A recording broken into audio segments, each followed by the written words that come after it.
Здравейте! За мен е удоволствие да ви приветствам с добре дошли в нашето училище. Тази година е паметна в историята му, защото точно на патронния празник на професионална агротехническа гимназия Никола Йонков Вапцаров ще откриеме втория STEM център, така че вече изцяло вторият ни етаж е предназначен за обучение на учениците ни с технологиите на бъдещето. Трите нови кабинета ще ви покажат нашите ученици, кои точно направления обхващат роботика, природни науки, но нека не разказвам всичко аз. Кабинет по химия и физика. Тук учениците откриват тайните на природните явления, чрез експерименти, които превръщат теорията в жива наука. Кабинет по чужд език по професията. В този кабинет усъвършенстваме езиковите си умения и се подготвяме за общуване със света на бизнеса и технологиите. Кабинет по роботика и програмиране. А това е мястото, в което ученическите ни идеи проектираме, програмираме и управляваме роботи с помощта на съвременни технологии. Кабинет по схемотехника и електротехника. В тази част на нашия STEM център се изграждат основите на електронния свят, от прости схеми до сложни системи. Кабинет по компютърни архитектури и уеб дизайн.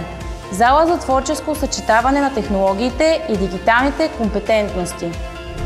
Кабинет Z-Space лаборатория. Модерна лаборатория, която и добавената реалност пренася обучението в ново измерение. Интерактивно, модерно и вдъхновяващо.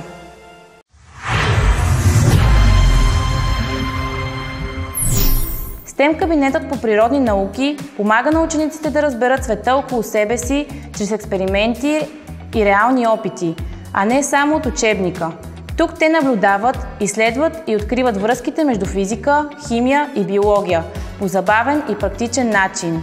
Това е мястото, където любопитството се превръща в знание, а учението в приключение. В кабинета по чужди езици учениците развиват умения да общуват свободно в реална работна среда. Те учат терминология, водят делови разговори и подготвят документи, свързани с бъдещата им професия. Така езикът се превръща в практичен инструмент за успех, а не просто учебен предмет. В кабинета по програмиране и роботика учениците се учат да мислят логично и да решават реални проблеми чрез технологии, което помага във всички сфери на пазара на труда.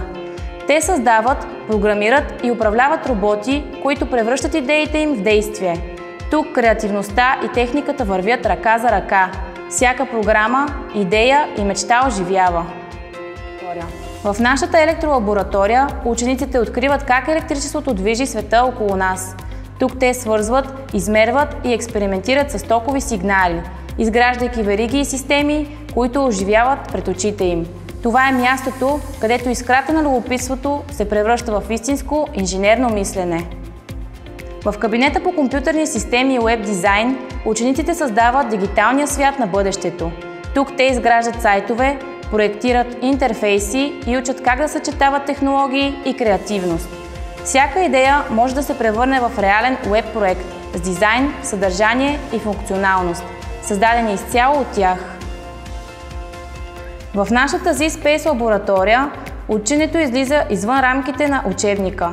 Тук учениците използват добавена и виртуална реалност, за да изследва в 3D човешкото тяло, машини, природни процеси и още много други. Това е място, където знанието буквално оживява пред очите ти и всяко движение се превръща в откритие.